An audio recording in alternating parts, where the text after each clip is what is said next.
Hello दोस्तों, study with अभी में आपका स्वागत है। आज हम भारत के भूगोल पर चर्चा करेंगे और देखेंगे भारत का भौगोलिक परिचय क्या है, इसकी आकृति, स्थिति एवं इसका विस्तार क्या क्या है। भारत विश्व का 7वां सबसे बड़ा देश है और जनसंख्या में विश्व का सबसे बड़ा देश है। भारत से 6 बड़े देश रूस, कनाडा, अमेरिका, चीन, ब्राज़ील एवं ऑस्ट्रेलिया है। 7वें नंबर पे भारत है। 8वें नंबर पे कौन है, ये आप लोग कमेंट करके बताएं। भारत विश्व के कुल क्षेत्रफल का 2.4% है, जबकि विश्व के कुल जनसंख्या का 17.5% है। भारत का क्षेत्रफल लगभग 32,87,263 वर्ग किलोमीटर है। इसको आप ऐसे एग्जाम में जैसे पूछा जाता है कि भारत का क्षेत्रफल कितना है, 32,87,261, 262, 263, 264। तो आपको ये डाटा याद रखना अनिवार्य होगा कि भारत का क्षेत्रफल कितना है, तो 32,87,263 वर्ग किलोमीटर। अब हम लोग मानचित्र के जरिए देखते हैं कि भारत की स्थिति कहाँ है और भारत कहाँ पे स्थित है। इस मानचित्र में आप देख सकते हैं कि ये एक पृथ्वी है और इसके बीचों बीच से एक लाइन गुजर रही है वर्टिकली। इसको हम लोग बोलते हैं प्रधान मध्याह्न रेखा या ग्रीनविच। यहाँ मतलब 0 डिग्री होता है। फिर यहाँ से हम लोग जाते हैं 90 डिग्री, फिर यहाँ से आते हैं 90 डिग्री यानी 180 डिग्री, फिर यहाँ से जाते हैं 90 डिग्री यानी 270 डिग्री, फिर यहाँ से आते हैं तो 360 डिग्री। मतलब कि आप जानते हैं कि एक सर्कल जो होता है कितना होता है, 360 डिग्री का होता है। यहाँ आप देख सकते हैं कि इधर नॉर्थ है, नीचे साउथ है, जबकि इधर ईस्ट है और इधर वेस्ट। मतलब उत्तर, दक्षिण, पूरब और पश्चिम। आप देख सकते हैं कि ये पृथ्वी के बीचों बीच से एक लाइन गुजर रही है हॉरिजेंटली, जो रेड डॉट से दिखाया गया है। इसको बोलते हैं हम लोग, पृथ्वी के लगभग ये बीचों बीच से गुजरती है, इसको बोलते हैं हम लोग भूमध्य रेखा या विषुवत रेखा। ये 0 डिग्री कहलाती है। और अगर वर्टिकली जो लाइन जाता है इसको बोलते हैं हम लोग प्रधान मध्याह्न रेखा या ग्रीनविच। अगर हम अक्षांश और देशांतर की बात करें तो अक्षांश जो होता है हॉरिजेंटली लाइन, जितना भी हम लोग पृथ्वी पे खींचते हैं हॉरिजेंटली, ये जितने भी हॉरिजेंटली लाइन है ऐसे करके जो गया है उसको बोलते हैं हम लोग अक्षांश। जबकि वर्टिकली जो ऊपर से नीचे तक गया है, मतलब कि नॉर्थ से लेके साउथ तक। देशांतर रेखाएं उत्तर से दक्षिण की ओर खींची जाती है, जबकि अक्षांश रेखाएं पूरब से पश्चिम की ओर खींची जाती है। अक्षांश पृथ्वी की जलवायु को बताता है, जबकि देशांतर पृथ्वी पे समय का निर्धारण करती है। भूमध्य रेखा जो पृथ्वी के बीचों बीच से गुजरती है, इसके भूमध्य रेखा के उत्तर में उत्तरी गोलार्ध, जबकि भूमध्य रेखा के नीचे में दक्षिण में दक्षिणी गोलार्ध। और भूमध्य रेखा के इस साइड में पूर्वी गोलार्ध पूरब में, और इधर पश्चिमी गोलार्ध। तो भारत की इसमें स्थिति कहाँ है? अक्षांश की दृष्टि से देखा जाए तो भारत उत्तरी गोलार्ध का देश है, जबकि देशांतर की स्थिति से देखा जाए तो भारत पूर्वी गोलार्ध के मध्य का देश है। पीछे जो हम लोगों ने मानचित्र देखा, अगर उसको हम लोग फ्लैट सरफेस पे अगर दर्शाएं तो ऐसा कुछ मानचित्र दिखेगा। और ये 0 डिग्री जो पृथ्वी के बीचों बीच से वर्टिकली गुजरती है उसको ग्रीनविच बोलते हैं या प्रधान मध्याह्न रेखा बोलते हैं। जबकि पृथ्वी के हॉरिजेंटली जो बीचों बीच गुजरती है उसको भूमध्य रेखा या विषुवत रेखा बोलते हैं। भूमध्य रेखा के 23.5 डिग्री ऊपर कर्क रेखा गुजरती है, जबकि भूमध्य रेखा के 23.5 डिग्री नीचे मकर रेखा गुजरती है। कर्क रेखा भारत के लगभग बीचों बीच से होकर गुजरती है और ये लगभग 8 राज्यों से होकर गुजरती है। तो आगे हम लोग देखेंगे कि कौन कौन से ऐसे राज्य हैं जिससे कर्क रेखा भारत से होकर गुजरती है। अगर भारत की विस्तार का बात करें तो भारत दक्षिण में 8 डिग्री 4 मिनट, जहाँ पे कन्याकुमारी इसका अंतिम बिंदु है, से लेके उत्तर में 37 डिग्री 6 मिनट जो इंदिरा कॉल है, ये पीओके में स्थित है, पाक ऑक्युपाइड कश्मीर। मतलब यहाँ पे पाकिस्तान का कब्जा है। मतलब पीओके के उत्तर में इंदिरा कॉल है, ये इसका भारत का उत्तर में अंतिम बिंदु है। जबकि अगर पूरब में देखा जाए तो अरुणाचल प्रदेश में किबिथु है जो 97 डिग्री 25 मिनट है से लेके, जबकि पश्चिम में 68 डिग्री 60 मिनट गौरमोता ये कच्छ गुजरात में पड़ता है, इसका अंतिम बिंदु है।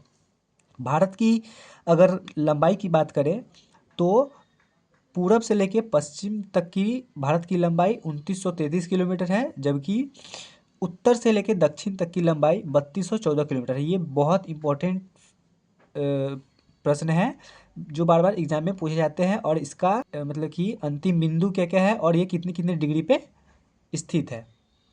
भारत का सबसे दक्षिणतम बिंदु का बात करें तो ये इंदिरा पॉइंट है जो अंडमान एंड निकोबार द्वीप समूह में स्थित है। इसका डिग्री 6 डिग्री 8 मिनट नॉर्थ है। भारत का मानक याम्योत्तर या मानक समय की बात करें तो ये एक काल्पनिक रेखा है जो भारत के लगभग बीचों बीच से होकर गुजरती है।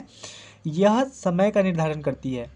ये ग्रीनविच यानी जो हम लोग बताए थे पिछले मानचित्र में देखे थे कि 0 डिग्री वर्टिकली जो था वहाँ से 82 डिग्री 30 मिनट पूर्वी देशांतर में है, जो ग्रीनविच से कितना है आगे 5.5 घंटा आगे है।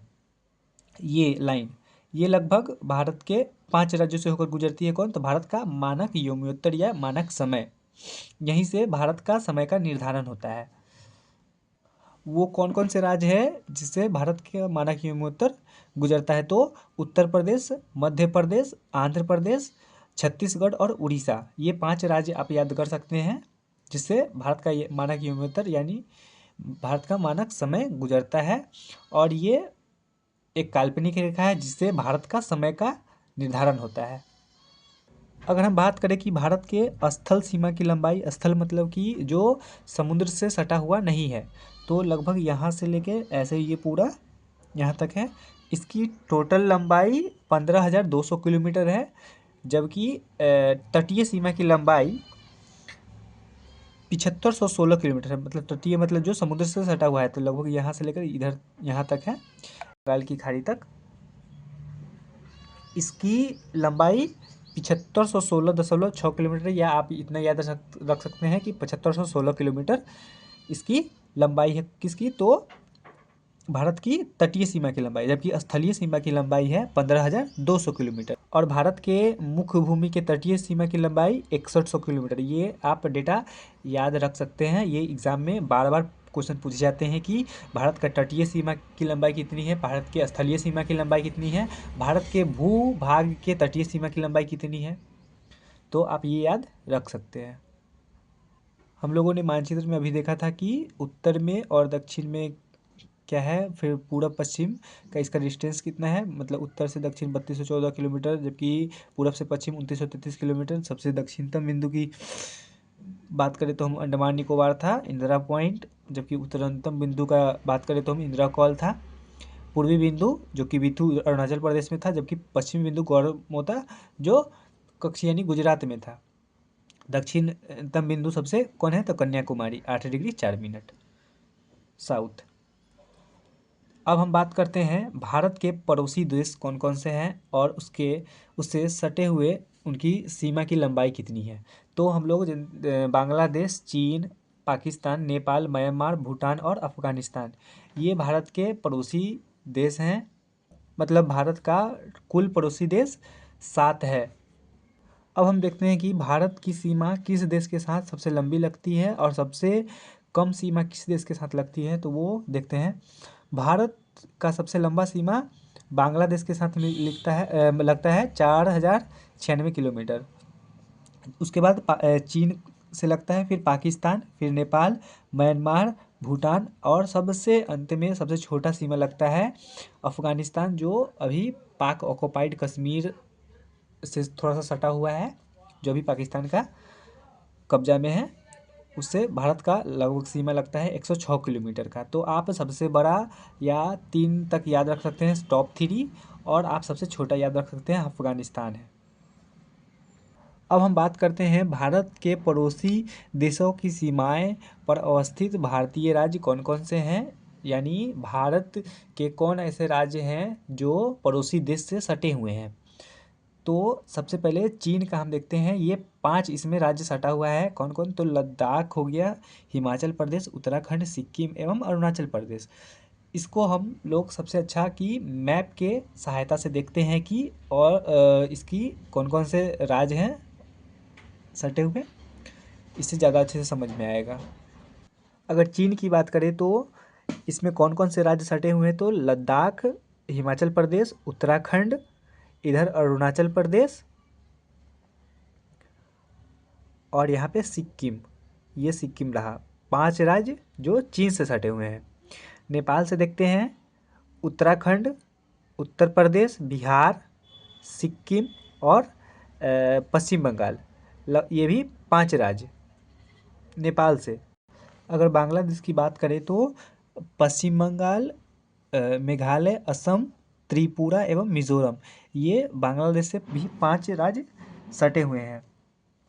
पाकिस्तान से अगर देखें तो गुजरात, राजस्थान, पंजाब, ऊपर में देखा जाए तो जम्मू कश्मीर और लद्दाख। ये 5 राज्य जो भारत के पाकिस्तान से सटे हुए हैं। म्यांमार की